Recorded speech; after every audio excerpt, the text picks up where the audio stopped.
Have you ever had your heart shattered into a million pieces? Imagine the person who broke you didn't just walk away. He sent you an invitation to watch him marry someone better. That's exactly what happened to Arya. Her ex-fiancé wanted to humiliate her, to show her she wasn't enough for his new high-flying life. He expected her to crumble, but he didn't count on one thing. Arya wasn't coming alone, and she definitely wasn't coming single. This is a story about revenge, ambition, and the kind of love that blindsides you when you least expect it. Grab your tissues and get comfortable. This is The Billionaire's Counterfeit Wife. The envelope was heavy, the kind of cream-colored cardstock that whispered money before you even touched it. It sat on the scarred laminate table of Arya Quinn's mother's kitchen, looking entirely out of place amidst the pile of overdue utility bills and grocery circulars. To Arya, it didn't look like mail. It looked like a weapon. Her fingers, rough from weeks of washing dishes and scrubbing espresso machine portafilters, trembled as she broke the wax seal. It was a custom crest. Of course it was. Mason Cole didn't do things by halves. He didn't just climb the corporate ladder. He sprinted up it, kicking people in the face as he went. Inside, the calligraphy was a masterpiece of understated elegance, announcing the union of Mason Cole and Vanessa van der Hoven. The names looked perfect together, symmetrical and elite. Vanessa was the daughter of a Manhattan real estate titan. Arya was currently an unemployed interior architect working as a barista to pay off her student loans. But it wasn't the invitation that made the air leave Arya's lungs in a painful rush. It was the smaller note tucked behind the RSVP card. The handwriting was jagged, hurried, instantly recognizable. Arya, it's important to me that you see I've finally found my equal. Closure is good for everyone. Hope you can make it. M. Found my equal. The words were a physical blow. 2 months ago, standing in the hallway of the apartment they had shared in Brooklyn, Mason had ended their 3-year engagement not with a shout, but with a cold, terrifying rationality. "You're a sweet girl, Arya," he had said, adjusting his silk tie in the mirror while she cried. "But let's be real. You're stagnant. I'm going places where you just don't fit. I need a partner who elevates my brand, not one I have to explain." He had dismantled her future with the efficiency of a corporate merger. He kept the apartment. She got the heartbreak. She had retreated to her mother's cramped walk-up in Queens, taking a shift lead position at The Grind, a chaotic coffee shop in the financial district, just to feel useful, just to survive. "He wants me to watch," Arya whispered to the empty kitchen, her voice cracking. "He wants an audience for his victory lap." The next morning, the financial district was a grey wash of rain and aggressive pedestrians. Inside The Grind, the humidity was 90%, smelling of burnt beans and wet wool. Arya moved through her shift in a fugue state. The roar of the milk steamers sounded like they were underwater. Every time the door chimed, she flinched, half expecting to see Mason's smug face, though he worked 10 blocks away at Cole & Co. The invitation burned a hole in her apron pocket. "Found my equal." The phrase was on a loop in her mind, a mantra of her own inadequacy. "Order for table 4. Her manager, hysterical as always, barked from the pass. Arya grabbed the tray. It was loaded, 3 ceramic mugs of scalding Americano and a pitcher of oat milk. She turned, her pivot foot slipping on a stray coffee bean on the tile floor. It happened in slow motion. The world tilted on its axis. Arya flailed, trying to correct her balance, but gravity was unforgiving. The tray launched from her hand. The mugs went airborne, turning over in a dark, liquid arc. "No!" she gasped. The hot coffee splashed down with a horrific hiss, landing directly onto the chest of a man sitting in the corner booth. The entire cafe went silent. Arya froze, her hands hovering over her mouth. The man was a statue. He was wearing a white dress shirt that probably cost more than her mother's car, and now it was dyed a deep, ruinous brown. The liquid dripped from his lapel onto the table, where a tablet displayed complex stock analytics. Mortification, hot and absolute, washed over her. This was it. This was rock bottom. First Mason, now this. She was going to be fired. She was going to be sued. "Oh my God," she stammered, rushing forward, grabbing a fistful of coarse brown napkins. "Sir, I am so sorry. I slipped. I'll pay for the dry cleaning. I'll pay for the shirt." She dabbed uselessly at his chest, her hands shaking so hard she was making it worse. She braced herself for the shouting. The financial district guys were the worst. Entitled, loud, litigious. She squeezed her eyes shut, waiting for the impact. "It's okay." The voice was low, a baritone rumble that seemed to vibrate through the floorboards. It wasn't angry. It was tired. Arya opened her eyes. She knew him, not by name, but by routine. He came in every morning at 7 a.m. sharp. He ordered a black coffee, opened his tablet, and sat in absolute silence for 45 minutes. He never smiled, never flirted with the baristas, never took calls. He was an island of intense calm in the ocean of chaos. He had dark hair, slightly too long for a corporate cut, and eyes the color of steel, gray, sharp, and currently looking at her with a strange expression. It wasn't pity, it was recognition. "It looks like you're having a hell of a day," he said, peeling the wet fabric away from his skin. The simple, gentle observation broke something inside her. The dam she had built around her grief since Mason left finally cracked. Tears, hot and unbidden, spilled over her lashes. "You have no idea," she choked out. I can't do anything right. My fiancé left me for an heiress. My landlord is evicting my mum, and now I've scolded the only nice customer we have." The man paused, holding the ruin of his shirt.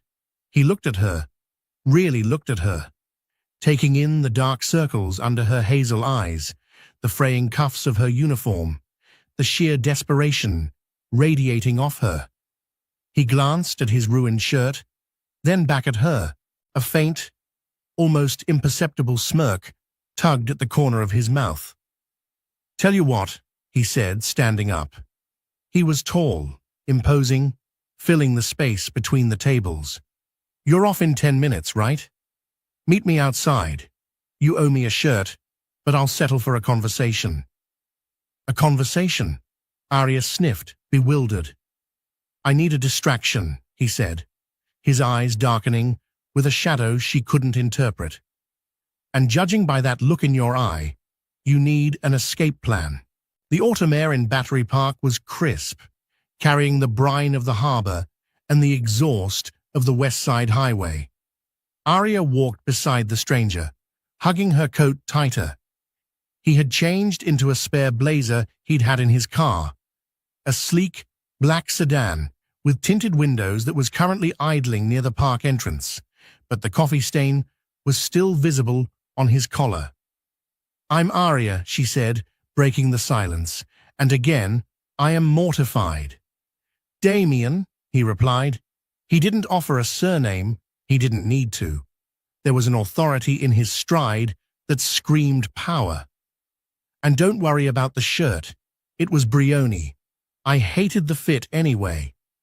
They sat on a bench overlooking the water. The Statue of Liberty was a green thumbprint in the distance. "So," Damien said, leaning forward, elbows on his knees. "The fiancée, the heiress. Talk." It should have been weird, spilling her guts to a stranger she had nearly boiled alive with Arabica beans, but Damien Hale had a way of listening that felt like a vacuum. He absorbed everything. So, Arya told him. She told him about Mason, about the 3 years she spent editing his resumes, designing his apartment, soothing his ego. She told him about the invitation. He wants me to see he's moved on, she said, bitterness coating her tongue. He wants to prove I was just a stepping stone. Damien remained silent for a long time, watching the ferry cut through the grey water. Ambition is a rot, he said finally. When it's the only thing you feed on, it eats you from the inside out. He turned to face her. The wind caught his hair, and for a second, the stoic mask slipped. Arya saw exhaustion, bone-deep weariness. My father, Damien began, his voice dropping an octave, is Victor Hale. Arya gasped. Hale Global Holdings owned half the skyline. They were in shipping, tech, and luxury real estate. Victor Hale was known as the Shark of Wall Street. He's dying, Damien said flatly. Or so he says. He's threatening to step down and hand the CEO position to my cousin, Marcus, an idiot who would bankrupt the company in a month, unless I secure a specific merger. A merger? With the Mercier Group, French luxury goods, old money, powerful connections in Europe. Damien rubbed his temples. But Henri Mercier is a traditionalist. He doesn't trust a bachelor CEO. He thinks an unmarried man is unstable. My father has arranged a marriage between me and Isabella Mercier. If I don't marry her by the end of the fiscal quarter, I lose the company I built. I lose my life's work. Isabella Mercier? Arya blinked. I read about her. She's intense. She's a piranha in Chanel, Damien corrected. We despise each other, but my father and hers are adamant. He looked at Arya then, and the air between them shifted. The commiseration vanished, replaced by a spark of something dangerous, something reckless. So, Arya said, trying to lighten the mood, we're both trapped. I'm the discarded ex, and you're the corporate pawn. Trapped, Damien repeated. He looked at the coffee stain on his collar, then at Arya's invitation sticking out of her purse. A light flickered in his grey eyes, a look of pure, unadulterated mischief. It transformed his face, making him look 10 years younger. What if? He started, the words slow, testing the weight of them. What if we weren't? What do you mean? Your ex wants to humiliate you. He expects you to show up alone, sad, and defeated, or not show up at all, which is a forfeit. Damien turned his body toward her. And my father expects me to roll over and marry a woman I hate to secure a deal. He leaned in. The scent of sandalwood and expensive tobacco hit her. Marry me, Arya. Arya let out a short, incredulous laugh. Excuse me? I'm serious. Marry me. Today. Tomorrow. As soon as possible. Damien's mind was visibly racing, calculating the angles. If I'm already married, the contract with the Merciers is void on the marriage clause, but they can't back out of the merger without a penalty fee because I didn't refuse the merger, I just became unavailable. My father can't force me to commit bigamy. You're insane, Arya whispered. You are literally insane. And you, Damien pressed on, ignoring her shock, need to go to that wedding. Imagine it, Arya. You don't walk in as the victim. You walk in as Mrs. Damien Hale, the wife of a billionaire. You arrive in a Bentley. You wear a dress that costs more than Mason's annual salary. You look him in the eye, happy, thriving, and powerful. He paused, letting the image bloom in her mind. You want to hurt him? Damien asked softly. Don't scream at him. Don't key his car. Outshine him. Make him realize that leaving you was the biggest financial and personal mistake of his life. The image was intoxicating. Mason's smug face crumbling. Vanessa van der Hoven wondering why the waitress was suddenly royalty. "It's a business arrangement," Damien clarified, his voice professional again. "1 year. I pay off your student loans. I buy your mother a house, fully paid for. You get a monthly stipend. In exchange, you play the part of the devoted wife. We attend galas, we smile for the press, and we survive the merger." Arya looked at the Statue of Liberty. She looked at her rough hands. She thought about the equal note. This man was offering her a sword to fight a dragon. "What happens after a year?" she asked. "We divorce quietly. Irreconcilable differences. You keep the money, I keep my company. We go our separate ways." Arya looked into Damien's eyes. She saw the desperation there, mirroring her own. He wasn't predator. He was just another animal caught in a trap, willing to chew his own leg off to get free. Or in this case, marry a stranger. She took a deep breath, inhaling the cold river air. "My mother wants a garden," Arya said. "A house with a real garden in Queens." Damien smiled, and this time it was genuine. It reached his eyes. "Done. She can have a greenhouse if she wants." Arya extended her hand. "Okay, Damien Hale, let's get married." The city clerk's office on Worth Street was a purgatory of fluorescent lighting and linoleum floors. It smelled of stale bureaucracy. It was the antithesis of romance, which made it the perfect setting for their transaction. Arya signed her name on the marriage license with a steady hand. Arya Quinn. Damien signed next to her with a sharp, angular scrawl. "I do," she said to the board clerk. "I do," Damien echoed. There were no vows, no poetry, just a stamp and a filing fee. When they stepped back out onto the sidewalk, the sun was fighting through the clouds. Damien checked his watch. Step 1 complete. Step 2, armor. Armor? The wedding is in the Hamptons this weekend, correct? Saturday, Arya confirmed, at the Cole estate. Then we have 48 hours to turn you into the kind of woman who makes empires tremble. He drove them uptown, leaving the gritty reality of the clerk's office for the polished fantasy of Madison Avenue. He pulled up in front of a boutique that didn't have a sign, just a frosted glass door and a security guard who nodded at Damien with deference. "This is L'Atelier," Damien explained as they entered. "It's where my mother shops. It's where Isabella shops. We need something that says you didn't just survive the breakup. You transcended it." The interior was silent and smelled of lavender and money. A stylist named Celeste, a woman with silver hair and impeccable posture, glided over. "Mr. Hale," she purred, kissing both his cheeks. "We weren't expecting you. And who is this delightful creature?" "This is my wife, Arya," Damien said. The word wife hung in the air, strange and heavy.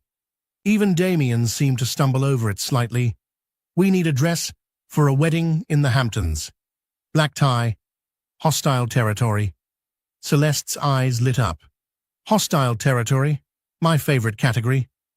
For the next 2 hours, Arya was a doll. She was poked, prodded, and draped in silks and chiffons.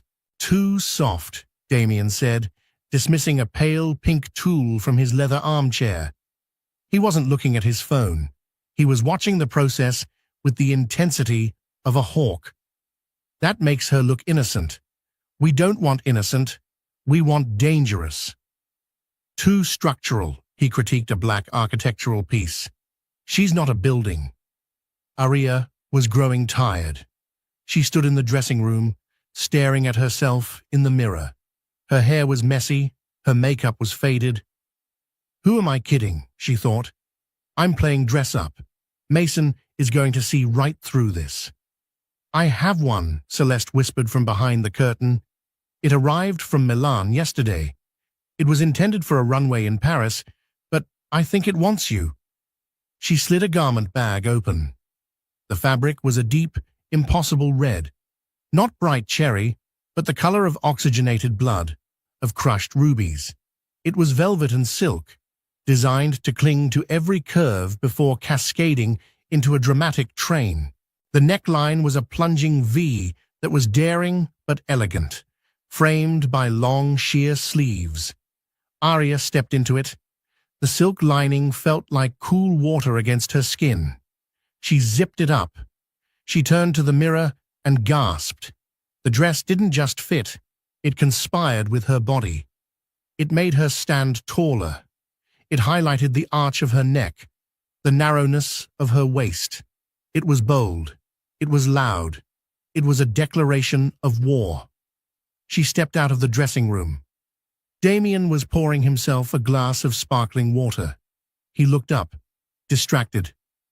"Celeste, if the red one isn't right, maybe we try the—" He stopped.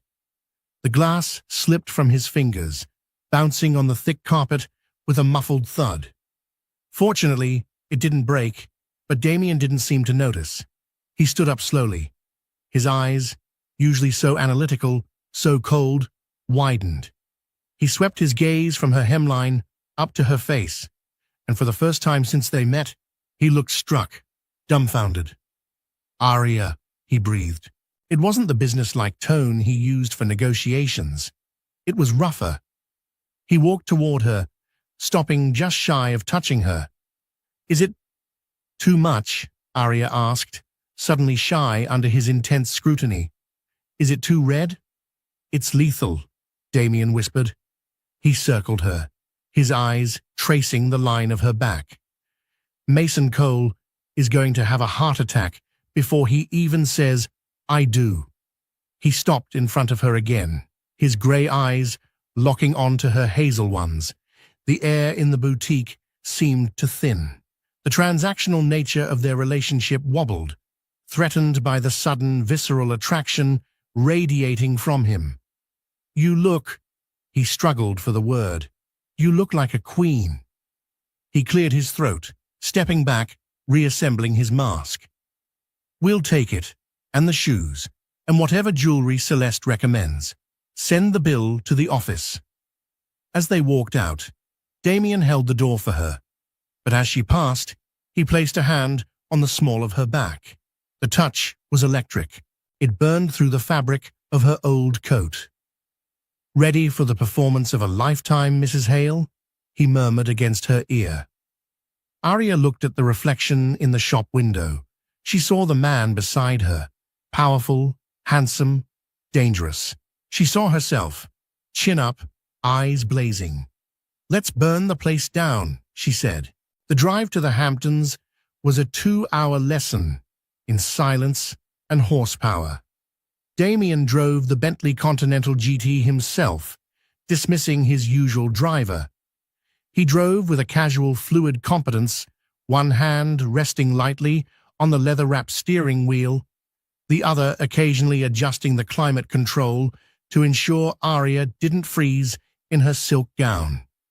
Arya stared out the window as the landscape shifted from the concrete claustrophobia of the city to the manicured, exclusive greenery of Long Island. Her heart was a trapped bird, battering against her ribs. "Breathe," Damien said, his eyes still on the road. "You're hyperventilating. It's bad for the velvet." "I can't do this," Arya whispered, her hands clutching the sleek clutch bag Damien had bought her, a Judith Lieber piece that cost more than her entire student loan balance. "I'm a fraud, Damien. I'm a barista. Last week I cried because I dropped a croissant. Now I'm supposed to walk into the Cole estate and pretend I own the place?" Damien slowed the car as they approached the massive iron gates of the estate. He turned to her, his expression unreadable behind his sunglasses. "You're not pretending to own the place, Arya," he said, his voice low and devoid of mockery. "You are Mrs. Damien Hale. In the hierarchy of this world, you could buy the Cole estate, demolish it, and build a parking lot just to make a point. Remember that." He reached over and took her hand. His grip was firm, warm, and shockingly grounding. You aren't the girl he dumped anymore. You're the woman he couldn't afford. The gates swung open. The Cole estate was exactly as Arya remembered Mason describing it. Ostentatious. It was a sprawling neo-Georgian mansion that screamed new money, trying desperately to look old. The driveway was lined with imported Italian cypress trees that looked miserable in the New York climate. Cars were queuing up at the valet. Porsches, Maseratis, a few Rolls-Royces.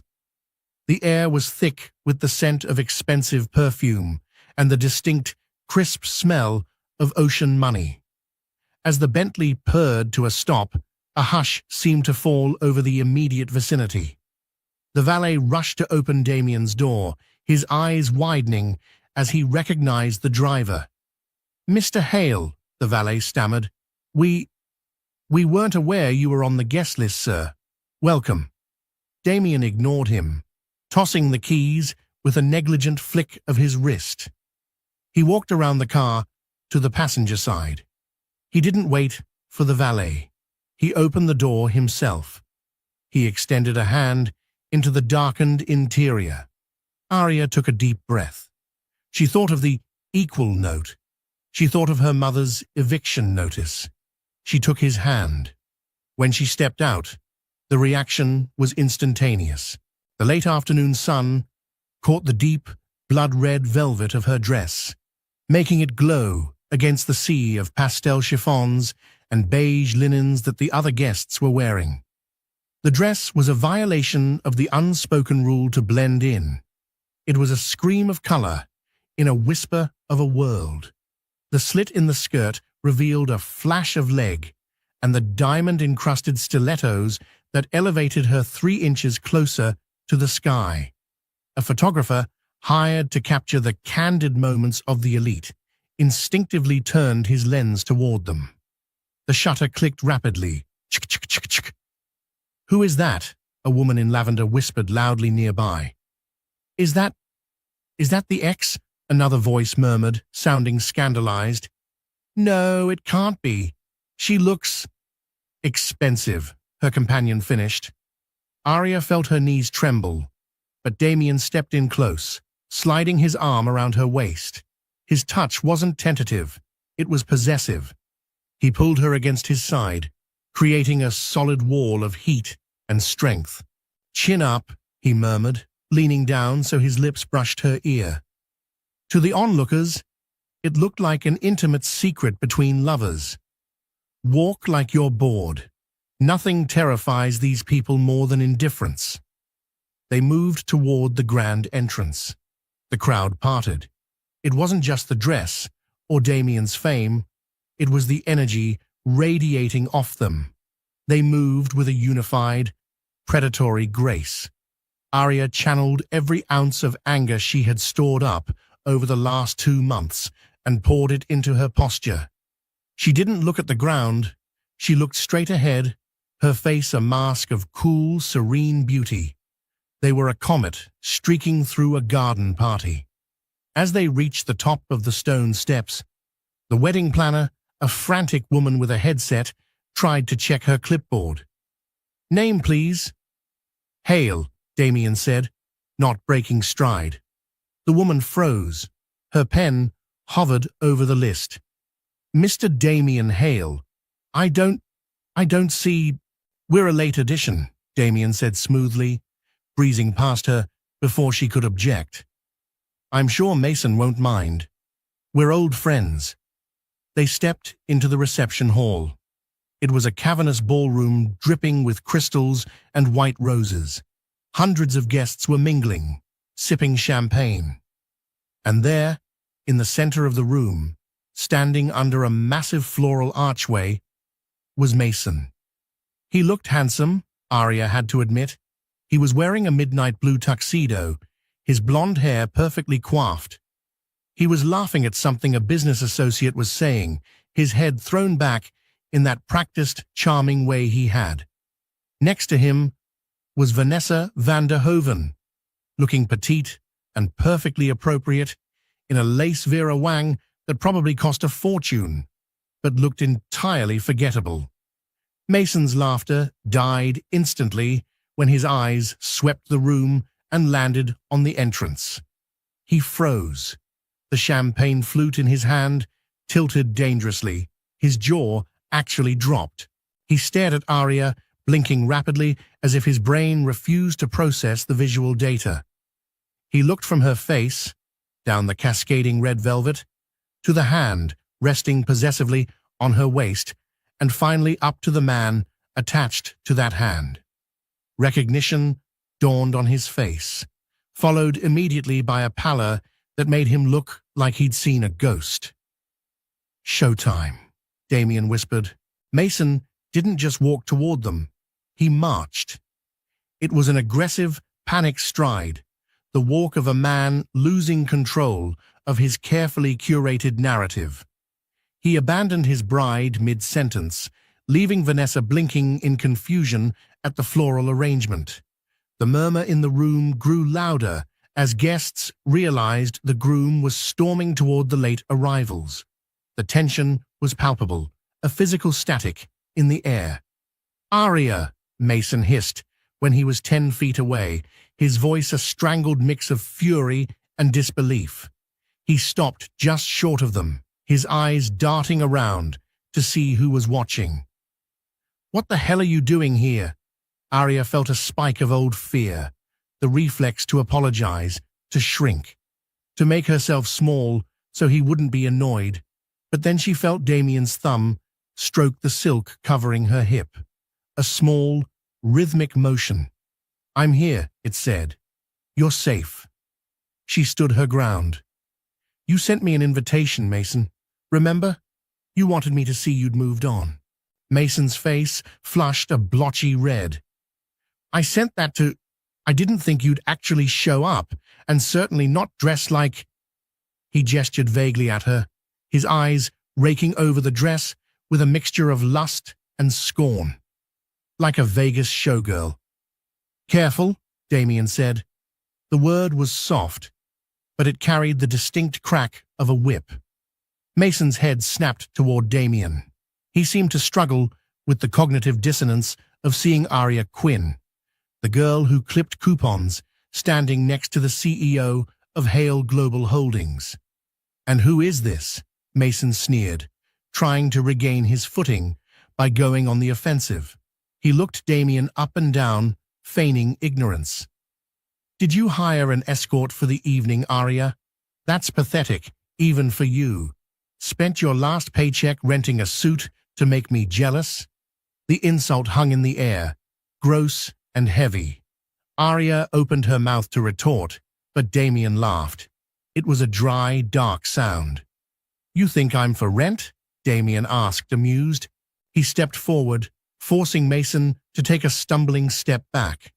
The height difference wasn't huge, but the power difference was astronomical.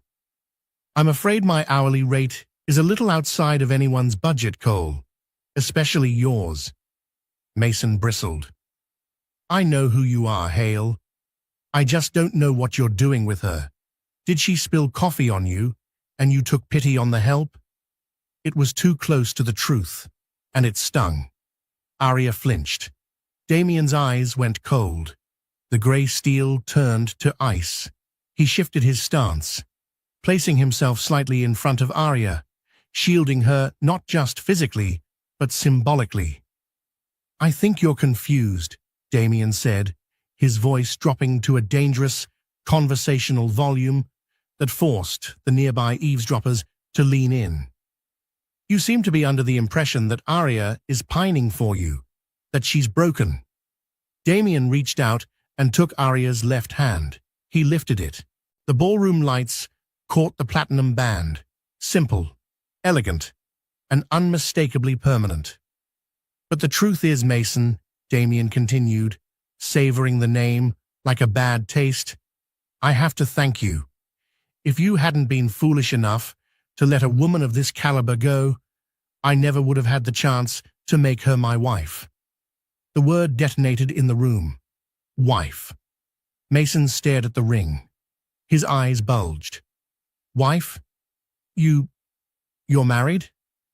Just yesterday, Damien lied smoothly, dropping Arya's hand but keeping his arm around her.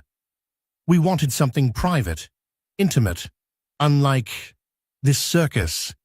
He gestured vaguely at the over-the-top decorations. You're lying, Mason spat, his voice rising, drawing more attention. She's a nobody. She's a barista. You married her? I married my equal, Damien said, turning Mason's own words against him with surgical precision. Actually, I married up. She's brilliant, resilient, and frankly, far too good for me. And she is definitely too good to be standing here, listening to the petty insults of a man who clearly hasn't moved on as much as he claims. Damien leaned in closer to Mason, his voice dropping to a whisper that only Mason and Arya could hear. If you ever speak to my wife with that tone again, Cole, I will buy your company, strip it for parts, and turn your office into a storage closet for my janitorial staff. Do we understand each other? Mason turned pale. He looked at Arya, searching for the girl he used to bully emotionally. The girl who would apologize for his outbursts. She wasn't there. In her place was a woman in red velvet who looked at him with nothing but cool, distant pity. Congratulations on the wedding, Mason, Arya said softly. She looks nice. Don't mess it up. With that, Damien turned them away, dismissing Mason as if he were a waiter who had brought the wrong order. Champagne, darling? Damien asked loudly enough for the press to hear.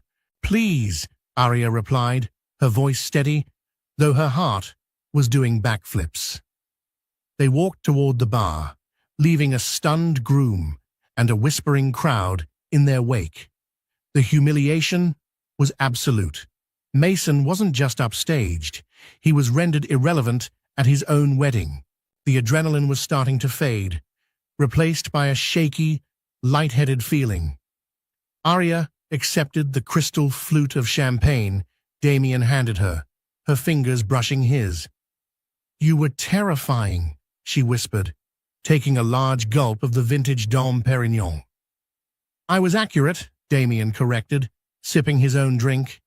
He scanned the room, his gaze protective. He's a small man with a big ego. They're the easiest to dismantle. The band, a 12-piece orchestra on a raised stage, transitioned from jazz standards to a slow, sweeping waltz. The lights dimmed, turning the ballroom into a twilight dreamscape of soft blues and purples. Couples began to drift toward the dance floor. Damien set his glass down on a high-top table. He turned to Arya and extended his hand, bowing slightly at the waist. It was an old-world gesture, courtly and formal, yet his eyes held that same spark of mischief. Mrs. Hale, he said, we need to sell the romance. The press is watching. Mason is watching. I don't know if I can dance, Arya confessed, looking at his hand. My legs feel like jelly. I'll hold you up, he promised. She took his hand. He led her onto the floor, navigating through the other couples until they were in the center, directly under the massive chandelier. He turned her into his arms. This wasn't like the quick, functional touching they had done so far. This was intimacy. He placed one hand firmly on her waist, his fingers splaying over the velvet, claiming her. His other hand clasped hers, lifting it to shoulder height. He pulled her in until their bodies were flush against each other. Arya gasped softly. She could feel the heat of him through his tuxedo and her silk dress. She could feel the solid wall of his chest. She could smell the sandalwood and something else, something clean and masculine that made her head spin. They began to move. Damien was an excellent dancer. He led with subtle pressure, guiding her effortlessly through the turns. Arya followed, her body instinctively responding to his. For a moment, the room fell away. The whispers, the stares, Mason's angry face in the distance. It all blurred into background noise. All that existed was the man holding her. "You're doing great," he murmured against her hair. His chin rested lightly on her temple. "I feel like I'm in a movie," Arya admitted, closing her eyes for a second. "A really stressful movie." "The stressful part is over," Damien said. His hand on her back moved slightly, his thumb rubbing a soothing circle against her spine. "Now comes the easy part. We just have to look like we're in love." Arya looked up at him. His face was inches from hers. She saw the flecks of silver in his grey eyes, the dark lashes, the faint shadow of stubble on his jaw. "Is it hard?" she asked, the question slipping out before she could filter it. "Pretending?" Damien looked down at her. His expression softened, the hard lines of his face relaxing. For a heartbeat, the mask didn't just slip, it dissolved. "No," he said, his voice rough. "It's surprisingly easy." The admission hung between them, heavy and dangerous. Arya's breath hitched. She became hyper-aware of everything. The warmth of his hand, the way his leg brushed between hers as they turned, the way he looked at her mouth. This was supposed to be a transaction, a business deal. But business partners didn't look at each other like they were the only water in a desert.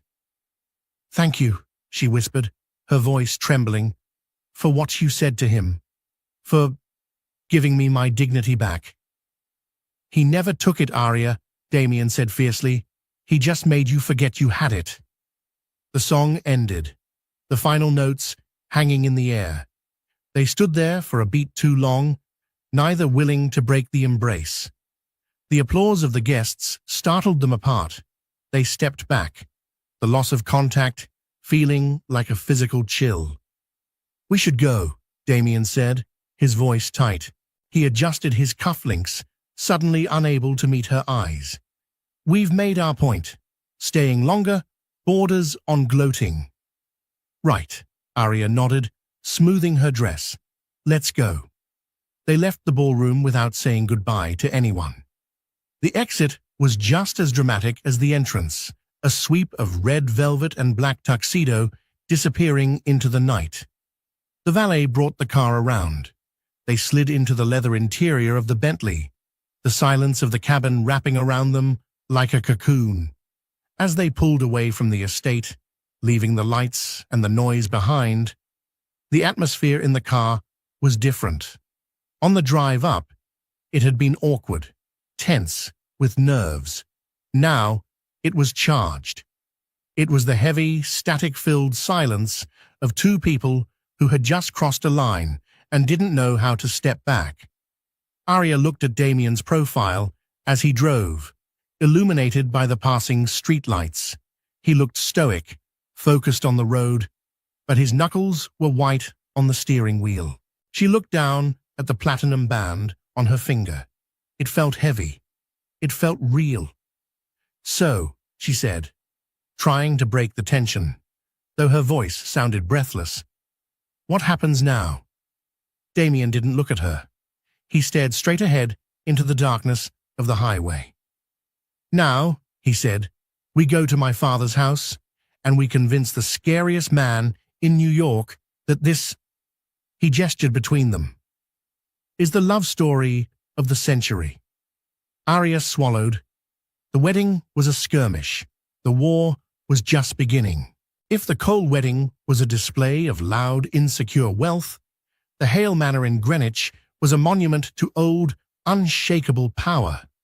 The mansion was a sprawling stone edifice that looked less like a home and more like a fortress designed to withstand a siege. Damien parked the Bentley in the circular driveway. The silence in the car, which had been charged with a strange electricity since the dance, now curdled into dread. "My parents aren't warm people," Damien warned, turning off the engine. "My father views emotion as a market inefficiency. My mother views it as a breach of etiquette. They will try to dissect you. Don't let them." "I survived Mason," Arya said, straightening her spine, though her stomach was doing somersaults. I can survive a dinner party. It's not a dinner party, Arya, Damien said, his hand resting on the door handle. It's a board meeting with silverware. They were ushered into the formal drawing room by a butler who looked like he had been carved out of mahogany. Victor Hale sat in a wingback chair by the fire, looking like a lion in winter, grey, scarred, and dangerous. Damien's mother, Beatrice, sat opposite him, sipping tea with a posture so rigid she looked breakable. They didn't stand when Damien and Arya entered. A wedding, Victor said. No greeting, no hello, just the accusation hanging in the air like cigar smoke. Good evening, Father, Damien said, his voice dropping into that cool, detached register he used for business. He guided Arya forward, his hand firm on the small of her back. Mother, I'd like you to meet my wife, Arya Hale. Beatrice set her teacup down. The china clinked loudly in the silence. She swept her gaze over Arya, taking in the red velvet dress, which now felt too loud, too dramatic for this somber room, and the simple platinum band. Arya, Beatrice said, testing the name like it might be poisonous. I wasn't aware we knew any Quinns from the right circles. Arya is an architect, Damien lied smoothly, inflating her credentials without hesitation. She's a visionary. We met organically. You had an agreement, Damien, Victor rumbled, his eyes narrowing. With the Merciers, Henri called me an hour ago. He heard rumors from the Hamptons. He is apoplectic. You have jeopardized a billion-dollar merger for… What? A whim? Not a whim, Damien countered, his jaw tightening. A choice. I decided that my personal life is not an asset you can trade to shore up your quarterly earnings. You are a CEO, Victor snapped, standing up. He was shorter than Damien, but possessed a terrifying gravity. You don't have a personal life. You have obligations. And now I have a wife, Damien said, stepping forward, effectively placing himself between his father and Arya. And the merger can still happen. The marriage clause was archaic. The business fundamentals remain sound. If Henry pulls out, it's his loss, not ours. Victor stared at his son, assessing him. For the first time, Arya saw a flicker of something that wasn't anger in the old man's eyes. It was surprise. Damien was defying him, not with a tantrum, but with a strategy. And you, Beatrice said, turning her laser focus to Arya, do you understand what you've married into, Miss Quinn? This isn't a fairy tale. It's a target on your back. Arya thought of the way Damien had defended her at the wedding. She thought of his hand on her back, steady and warm. I understand perfectly, Mrs. Hale, Arya said, her voice steady. And I don't scare easily, Victor grunted. We'll see.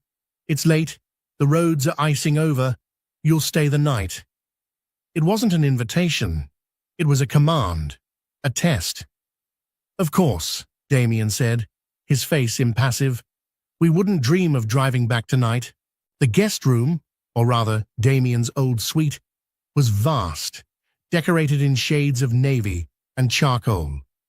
It was masculine, cold, and dominated by a massive four-poster bed. As soon as the heavy oak door clicked shut, Damien exhaled, leaning his forehead against the wood.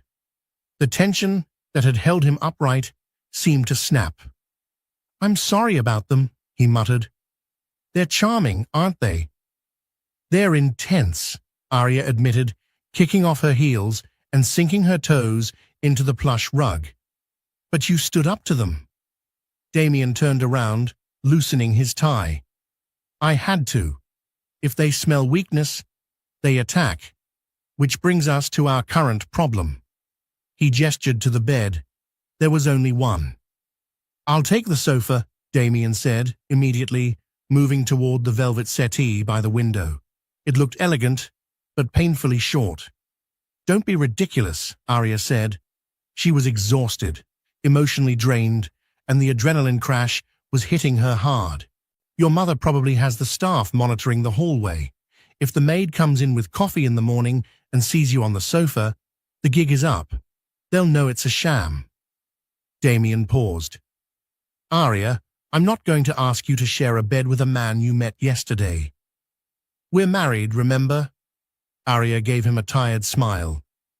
"It's a California king, Damien. You could park your Bentley in the middle of it and we'd still have room. Just stay on your side." Damien hesitated, then nodded.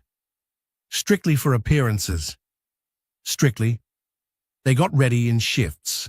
Arya found a silk robe in the closet, likely left by a guest or his mother, and washed the makeup off her face. When she emerged from the bathroom, Damien was already in bed, wearing a t-shirt and boxers, reading a file on his tablet. He looked strikingly normal, domestic even. Arya climbed in on the other side, turning off the lamp. The room plunged into darkness, save for the moonlight filtering through the curtains. She lay stiffly on the edge of the mattress, hyper-aware of him. She could hear his breathing. She could smell that sandalwood scent. The space between them felt charged, a no-man's land of unasked questions. "Good night, Mrs. Hale," he whispered into the dark. "Good night, Damien," she replied. She didn't expect to sleep, but the bed was comfortable, and the emotional toll of the day was heavy. She drifted off, her last thought being the strange sense of safety she felt knowing he was there. She woke up to warmth. It wasn't the stifling heat of her radiator in Queens. It was a solid, living warmth. Arya shifted, nuzzling her face into the comfortable surface against her cheek. It smelled like expensive soap and skin. Her eyes fluttered open. She wasn't on her side of the bed. At some point in the night, she had gravitated toward the center, and so had he. She was curled against Damien's chest. His arm was draped heavy and secure over her waist, pulling her flush against him. Her leg was tangled with his. He was fast asleep, his chin resting on the top of her head. For a moment, panic flared. This wasn't the deal. But it was immediately drowned out by a wave of comfort so profound it scared her. It felt right. It felt like she had been sleeping cold her whole life and finally found the fire. Damien shifted, his grip on her tightening reflexively as he woke. He took a deep breath, inhaling the scent of her hair. Then he froze. Arya felt his heart rate pick up against her cheek. He pulled back slowly, and she lifted her head. They stared at each other in the gray morning light. Their faces were inches apart. His hair was messy, his eyes heavy with sleep. He looked vulnerable in a way the CEO of Hale Global Holdings never did. Damien started, his voice a morning rasp that sent a shiver down her spine. "I stayed on my side, I think." "Me too," Arya whispered, not moving away. The air between them was thick. The line between fake wife and real woman was blurring dangerously. His gaze dropped to her lips, then flicked back up to her eyes, wide and searching. A knock on the door shattered the moment. "Breakfast is served, sir," a muffled voice called out. They sprang apart like teenagers caught by a parent. Damien scrambled to his side, raking a hand through his hair. Arya pulled the duvet up to her chin, her heart hammering a frantic rhythm against her ribs. "Coming," Damien called out, his voice cracking slightly. He looked at Arya from across the expanse of the mattress. His ears were red. "We need to get back to the city," he said, breathless. Immediately. The drive back to Manhattan was faster. The silence wasn't tense anymore. It was companionable, but laced with a new, shy awareness. They had survived the press, and the parents. They were veterans of a 24-hour war. When the elevator opened directly into Damien's penthouse in Tribeca, Aria gasped. It was stunning. Floor-to-ceiling windows overlooking the Hudson, polished concrete floors, modern art. But it was also sterile. It looked like a showroom, not a home. "Welcome to HQ," Damien said, dropping his keys in a bowl. He loosened his tie, looking relieved to be out of the ancestral home. "I'm starving. All I had at the wedding was champagne and spite." Aria laughed. "Spite is very filling, but I could eat." "Pizza? God, yes." 40 minutes later, the billion-dollar facade was completely gone. Damien Hale, wearing sweatpants and a vintage t-shirt, sat on the floor of his living room with Aria. A box of greasy pepperoni pizza sat between them. "So," Damien said, picking up a slice, "you mentioned you're an architect. Why were you working at a coffee shop?" Aria wiped tomato sauce from her lip. "I have a degree in interior architecture. I graduated top of my class, but the industry is insular. I didn't have the connections. I didn't have a name. I spent 2 years interning for free. Then Mason happened. He convinced me to focus on his career, to help him network. He said my turn would come." She scoffed. "Turns out, my turn was just being his cheerleader." She looked around the penthouse. "This space, for example, it's magnificent, but it has no flow. It's cold. You have all this light, but you block it with these heavy, dark furniture pieces. It fights the view instead of framing it." Damien looked at her, then at the room. "I hired a top designer for this." "You hired a minimalist who hates comfort," Aria corrected. "You need warmth, texture. This place says, 'I work here,' not 'I live here.'" Damien put his pizza down. He looked at her with a renewed interest. Not the romantic awe from the boutique, but intellectual respect. "Show me," he said. He handed her his tablet and a stylus. "Fix it." Aria hesitated, then took the tablet. She opened a sketching app. For the next hour, she sketched over a photo of his living room. She explained sight lines, light diffusion, the psychology of space. She was animated, passionate, her hands moving as she spoke. She forgot about the deal, the money, the ex. She was just Aria in her element.